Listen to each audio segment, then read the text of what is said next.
Hello दोस्तों, स्वागत है आपका एससी क्लासेस में। तो आज हम बात करेंगे कि कैसे हम चार्ज एटम पे इलेक्ट्रॉन, प्रोटॉन और न्यूट्रॉन को कैसे डिस्कवर मतलब उसका नंबर कैसे फाइंड करेंगे। क्योंकि इससे पिछले जो वीडियो मैंने बताया था तो उसमें मैंने आपको लोग बताया था कि न्यूट्रल स्पीसीज में हम कैसे इलेक्ट्रॉन, प्रोटॉन और न्यूट्रॉन को फाइंड करते थे। तो यहाँ पे ध्यान से सुनिए कि कोई एटम्स है जिसमें उस पे क्या है, कोई चार्ज है, वो हो सके निगेटिव चार्ज है, वो हो सके पॉजिटिव चार्ज है। तो मैं यहाँ पे ले रहा हूँ निगेटिव चार्ज वाला, जैसे ऑक्सीजन है।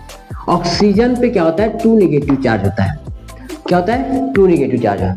और ऐसे स्पीसीज में हमें क्या करना है, नंबर ऑफ इलेक्ट्रॉन्स और नंबर ऑफ प्रोटॉन्स और नंबर ऑफ न्यूट्रॉन्स को क्या करनी है, फाइंड करनी है। तो यहाँ पे बेसिकली क्या होता है, पहले तो हमको किसी भी एटम्स का अगर इलेक्ट्रॉन्स, प्रोटॉन्स और न्यूट्रॉन्स नंबर फाइंड करना है तो हमें उस एटम का एटॉमिक नंबर और उसका एटॉमिक मास हमें क्या होनी चाहिए, मालूम होनी चाहिए।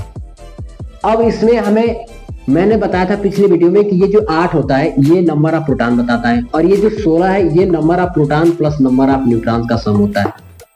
तो हम जानते हैं कि जो प्रोटॉन होएगा वो तो आपका 8 हो जाएगा। अब यहाँ पे इलेक्ट्रॉन जो है, number proton equal two electron नहीं होएगा, क्योंकि यहाँ पे जो स्पीसीज है वो आपका चार्ज स्पीसीज है, और चार्ज स्पीसीज होने के नाते या तो इलेक्ट्रॉन बढ़ सकती है या इलेक्ट्रॉन क्या हो सकता है, घट सकता है। और यहाँ पे जो ऑक्सीजन है, यहाँ पे 2 माइनस आ गया है, और 2 माइनस का मतलब ये होता है कि ये ऑक्सीजन ने 2 इलेक्ट्रॉन को ले रखा है। कैसे, अगर मान लो ये चार्ज स्पीसीज नहीं होता तो प्रोटॉन इक्वल टू इलेक्ट्रॉन होता है, जितना प्रोटॉन होता है उतना ही क्या हो जाता है, आपका इलेक्ट्रॉन हो जाता है। लेकिन यहाँ पे क्या है कि ये 2 इलेक्ट्रॉन एक्स्ट्रा और ले लिया है, तो इस तरह से यहाँ पे इलेक्ट्रॉन कितना हो जाएगा, 10 हो जाएगा।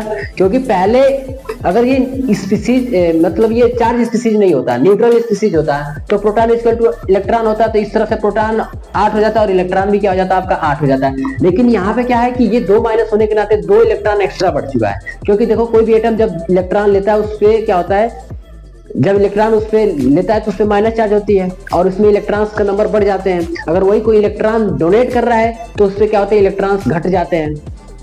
तो यहाँ पे 2 इलेक्ट्रॉन बढ़े हैं, पहले कितना था 8, अब बढ़ गए 2 और बढ़ गए तो कितना हो जाएगा, वो 10। इस तरह से यहाँ पे इलेक्ट्रॉन कितना हो जाएगा, आपका 10 हो जाएगा।